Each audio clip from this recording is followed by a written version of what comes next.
আসসালামু আলাইকুম প্রিয় শিক্ষার্থীরা, আমরা এই পর্বে কথা বলবো আমাদের দশম অধ্যায়ের অনুশীলনের এমসিকিউগুলো নিয়ে। তো আমি এখানে আমাদের বোর্ড বইয়ে যত অনুশীলনের মধ্যে যতগুলো এমসিকিউ প্রশ্ন আছে, আমি সমস্ত প্রশ্নগুলোর অ্যান্সার তোমাদেরকে বলে দিব এবং এই অ্যান্সারের কারণটাও বলে দেবো যে হ্যাঁ এটা এই জন্য অ্যান্সার হচ্ছে। তো চলো আমরা আমাদের যে মূল আলোচনা আছে আমরা আমাদের মূল আলোচনাটা শুরু করি। তো আমাদের ফার্স্ট কোশ্চেন দেখো, এখানে কি বলতেছে যে টেবিলের কোন বৈশিষ্ট্যটি বা কোন রেকর্ডটি ধাতুর বৈশিষ্ট্য প্রকাশ করে। এখানে আমরা চারটা দেখতে পাচ্ছি যে গলনাঙ্ক, স্ফুটনাঙ্ক, ঘনত্ব এবং চারটা অপশনে চারটা ভিন্ন ভিন্ন মান আমরা এখানে দেখতে পাচ্ছি। তো এখানে বলতেছে যে এই চারটা অপশনের মধ্যে কোনটা সাধারণত ধাতুর বৈশিষ্ট্যকে বহন করে, অর্থাৎ ধাতুর বৈশিষ্ট্যকে প্রকাশ করে। এখানে সঠিক অ্যান্সারটা হবে ক নাম্বার। এখন বলো তো কেন আমরা ক নাম্বারটাকে অ্যান্সার বললাম? কারণ আমরা জানি যে ধাতুর গলনাঙ্ক, স্ফুটনাঙ্ক, ঘনত্ব সবকিছু কি থাকে, অনেক বেশি থাকে। ঠিক আছে, সো যেহেতু ধাতু তার গলনাঙ্ক বেশি হবে, স্ফুটনাঙ্ক বেশি হবে, ঘনত্ব বেশি হবে অন্যান্য মানে যারা আছে এদের থেকে। তো তুমি বাকি অপশনগুলো ফলো করো তো, দেখো তো এদের গলনাঙ্ক, স্ফুটনাঙ্ক, ঘনত্ব অনেক কম, সবগুলোতেই অনেক কম। তাহলে সব থেকে বেশি কোনটা? ক নাম্বার অপশন। সো আমাদের অ্যান্সার কি হবে? আমাদের অ্যান্সার হবে ক নাম্বার অপশন। আচ্ছা, গেল এটা। সেকেন্ড প্রশ্ন কি বলছে দেখো যে, আচ্ছা এটা তো উদ্দীপকটা অনেক বড়। আচ্ছা ওকে, আমরা এখান থেকে উদ্দীপকে যাচ্ছি, দেখি কি বলতেছে যে একদল শিক্ষার্থী মরিচার অনুসন্ধান করছিল।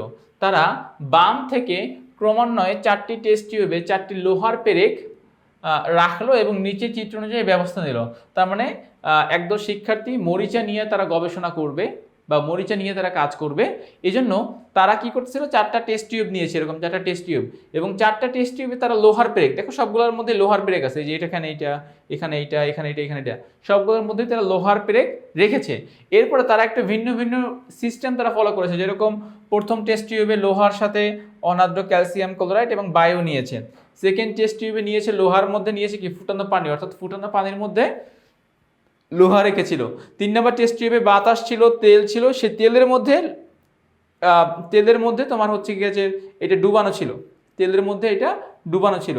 আর 4 নম্বরে হচ্ছে ঠান্ডা পানি আর অক্সিজেন, এরকম আর কি। তো সবগুলোতেই একটা জিনিস কমন, সেটা হচ্ছে লোহার পেরেক। বাট লোহার পেরেকের সাথে অন্যান্য উপাদানগুলো সেম ছিল না। কোনোটাতে গরম পানি ছিল, কোনোটাতে তেল ছিল, কোনোটাতে অনাদ্র ক্যালসিয়াম ক্লোরাইড ছিল, সো এই এরকম, আবার কোনোটাতে ঠান্ডা পানি ছিল।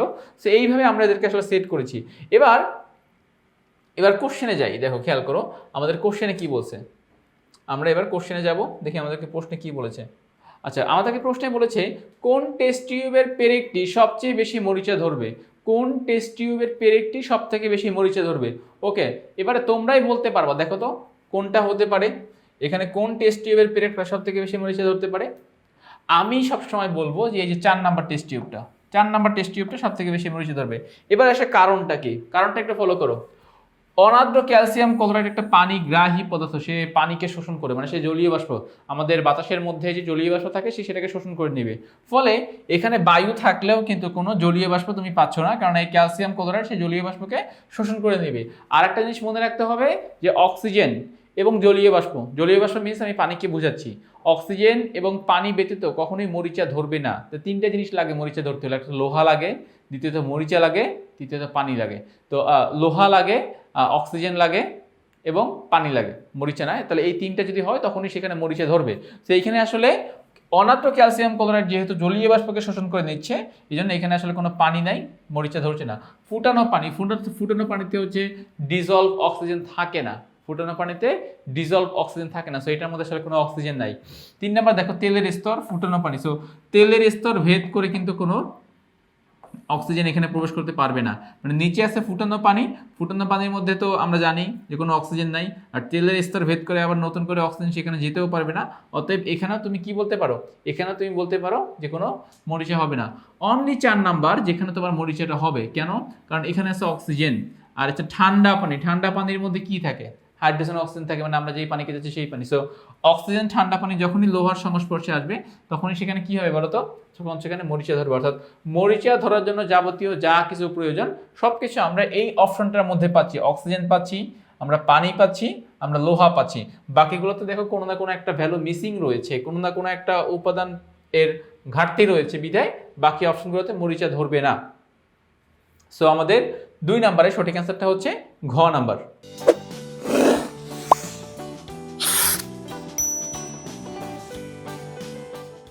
দেখো পরের প্রশ্নে কি বলেছে, আমরা এখন যাচ্ছি আমাদের নেক্সট কোশ্চেন। এর পরবর্তী কোশ্চেন দেখো, পরীক্ষাটির ভিত্তিতে যে সিদ্ধান্ত গ্রহণ করা যায়, এই যে আমরা মরিচার যে পরীক্ষাটা করলাম, এই পরীক্ষার ভিত্তিতে আসলে কি কি সিদ্ধান্ত আমরা এখান থেকে নিতে পারি। তো আমরা আসলে এখন অপশনগুলো দেখবো এবং সেখান থেকে সিদ্ধান্ত নেব।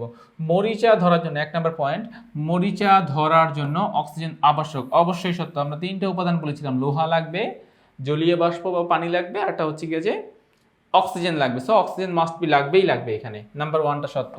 নাম্বার 2, লবণ প্রভাবক হিসেবে কাজ করে। এখানে আসলে কোনো প্রভাবক নাই আলটিমেটলি, যে না লবণ না দিলে মরিচা ধরবে না এমন কেউ নাই। সো লবণকে আমরা প্রভাবক হিসেবে ইউজ করছি না, বা লবণ প্রভাবক হিসেবে ব্যবহৃত হচ্ছে না। সো 2 নম্বর পয়েন্টটা মিথ্যা।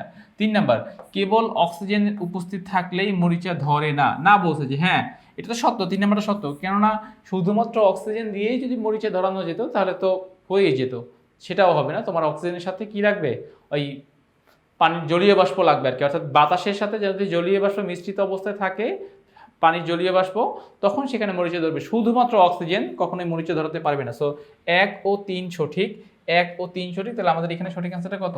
আমাদের এখানে সঠিক অ্যান্সারটা হচ্ছে গ নাম্বার। ওকে, সো আমি আশা করতেছি তোমরা এই পয়েন্টটা বুঝতে পেরেছো। আচ্ছা 4 নাম্বার যাচ্ছি। দেখো এখানে কি বলতেছে, দেখো যে গিনি সোনার কোন নমুনাটি সর্বোচ্চ দৃঢ়, মানে দৃঢ় বলতে শক্ত আর কি। এটা হচ্ছে 18 ক্যারেট। এটা জাস্ট ফিক্সড ভ্যালু, এটা মনে রাখবা যে গিনি সোনার 18 ক্যারেটের যেই মানটা আছে এই মানটা সব থেকে দৃঢ় থাকে।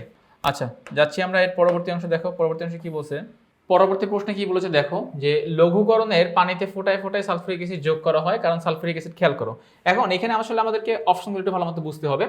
আমরা লঘুকরণে সালফিউরিক অ্যাসিড যোগ করতেছি পানির সাথে, এর সালফিউরিক অ্যাসিডের কি হাইড্রেশন তাপ অত্যাধিক। এখন দেখো তুমি যদি হুট করে অনেকগুলো সালফিউরিক অ্যাসিড যোগ করে ফেলো ফোটায় ফোটায় যোগ না করে, তাহলে কি হবে, এই তাপমাত্রার একটা ভেরিয়েশন হবে। আর এখানের হাইড্রেশন তাপ কি, আমরা জানি কোনো অণু যখন পানির অণুর সাথে যুক্ত হয়, বন্ধনে যখন আবদ্ধ হয়, তখন সেখানে যেই পরিমাণ তাপ উৎপন্ন হয় সেই তাপকে বলা হয় হাইড্রেশন তাপ। অর্থাৎ পানির অণুর সাথে যুক্ত হওয়ার সময় যেই পরিমাণ তাপ উৎপন্ন করতে পারে সেটাকে বলা হয় হাইড্রেশন তাপ।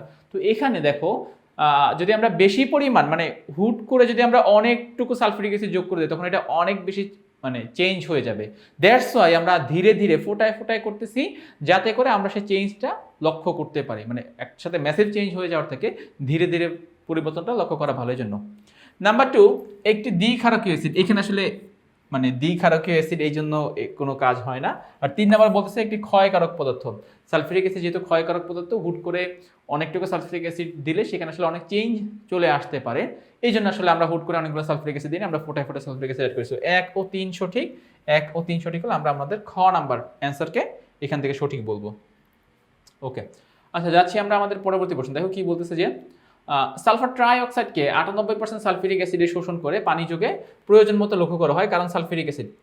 আচ্ছা আমরা কি করি, আমরা ওই যে সালফার ট্রাই অক্সাইডকে ফার্স্টে সালফিউরিক অ্যাসিডের সাথে যুক্ত করে ওলিয়াম প্রস্তুত করি, এবং ওলিয়ামের সাথে সালফিউরিক অ্যাসিড যুক্ত করে আমরা পুনরায় ওলিয়ামের সাথে পানি যুক্ত করে আমরা পুনরায় সালফিউরিক অ্যাসিড প্রস্তুত করেছি। এই প্রসেসটার জন্য কি কি হয় দেখো, কারণ সালফিউরিক অ্যাসিড, মানে এখানে সালফিউরিক অ্যাসিডের সমস্যাটা আসলে কি, সালফিউরিক অ্যাসিড কি কি সমস্যা এখানে তৈরি করতে পারে। নাম্বার 1, জলীয় বাষ্পের সাথে ঘন কুয়াশা সৃষ্টি করে, জলীয় বাষ্পের সাথে ঘন কুয়াশা সৃষ্টি করে।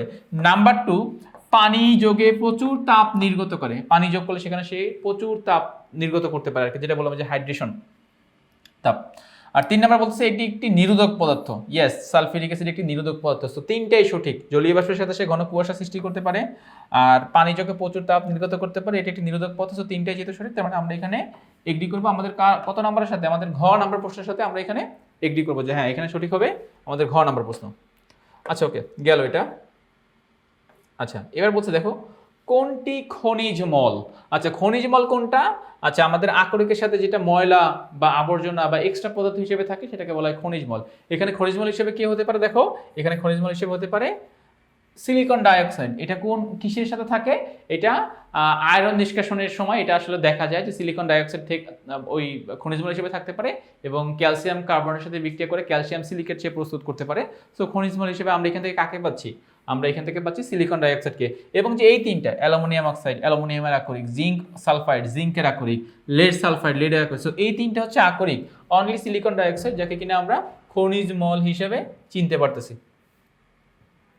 আচ্ছা আমরা এখন যাচ্ছি আমাদের পরবর্তী যে প্রশ্নগুলো আছে সেগুলোতে। ওকে দেখো আমাদের নেক্সট কোশ্চেন 8 নাম্বার প্রশ্ন। 8 নম্বর প্রশ্নে কি বলেছে যে সিনেবার কোন ধাতুর আকরিক, এটা আসলে অনেক জায়গায় সিনেবার বলে বা বিভিন্ন নামে ডাকা হয়, তো এটা হচ্ছে কি আসলে মার্কারি, এইচজিএস। আচ্ছা, সো মার্কারির আকরিক হচ্ছে সিনেবার। অ্যালুমিনিয়ামের গলনাঙ্ক কত? দেখো ব্যাপারটা কিন্তু অ্যালুমিনিয়ামকে নির্দিষ্ট করে বলছে, কিন্তু আসলে আমাদের বইয়ে 10ম অধ্যায়ে মূলত রয়েছে অ্যালুমিনিয়াম অক্সাইডের গলনাঙ্ক কত। সেখানে আসলে অ্যালুমিনিয়াম বলতে অ্যালুমিনিয়াম অক্সাইডকে বোঝানো হচ্ছে Al2O3। অ্যালুমিনিয়াম অক্সাইডের গলনাঙ্ক প্রায় কত? 2050 ডিগ্রি সেলসিয়াস। অ্যালুমিনিয়াম অক্সাইড আসলে অ্যালুমিনিয়ামের একটা যৌগ, এবং সেই হিসেবে আমরা এটা গলনাঙ্ক 2050 ডিগ্রি সেলসিয়াস আইডেন্টিফাই করতেছি। আচ্ছা, নিচের কোনটির সক্রিয়তা বেশি? দেখো জিঙ্কের। আমাদের সক্রিয়তা সিরিজ কি? কবিতা কে না কে ম্যাগাইভার এলোজেনো। তাহলে এই যে অ্যালুমিনিয়ামের পরেই কিন্তু জিঙ্কের অবস্থান। দেখো জিঙ্কের আগে এখানে লেডের কথা বলো, এখানে আয়রনের কথা বলো বা কপারের কথা বলো, এটা কিন্তু কেউই তোমার জিঙ্কের আগে আসতে পারে নাই। অতএব আমাদের সক্রিয়তা সিরিজে জিঙ্কটা কি বেশি আগানো। ওকে, গেল এটা। দেন আমরা যাচ্ছি কি, দেখো তাম্র মলে থাকে। আচ্ছা, তাম্র মলে কি থাকে? তাম্র মলে থাকতেছে তোমার কপার কার্বনেট এবং কপার হাইড্রোক্সাইড। তাম্র মলে কখনো কপার সালফেট থাকে না। সো 1 ও 3 সঠিক, 1 ও 3 সঠিক। তার মানে এখান থেকে আমরা এগ্রি করব খ নাম্বারের সাথে। আমাদের 11 এর সঠিক অ্যান্সারটা হচ্ছে খ নাম্বার। ওকে, সো দেখো আমাদের বইয়ের মধ্যে কিন্তু মোট এই 11টা অনুশীলনীর সাথে আমাদের এই 11টা এমসিকিউ প্রশ্ন দেওয়া আছে। আমরা সেই 11টা এমসিকিউর প্রশ্নেরই কিন্তু অ্যান্সার করার চেষ্টা করেছি, এবং প্রত্যেকটা কিন্তু আমি তোমাদেরকে ব্যাখ্যা সহ বুঝিয়ে দিয়েছি যে না, এটা অ্যান্সার কেন ক অথবা খ হবে, বা বাকি অপশনগুলোকে আমরা কেন নিতে পারছি না। তো আমি আশা করছি তোমরা এইটুকু অ্যান্সার প্রপারলি বুঝতে পেরেছো। সো আজ এ পর্যন্তই। অনুশীলনীর অন্য কোনো পর্বের ভিডিও নিয়ে আবার তোমাদের সামনে হাজির হব। ততক্ষণ পর্যন্ত তোমরা সবাই ভালো থাকো, সুস্থ থাকো। আল্লাহ হাফেজ।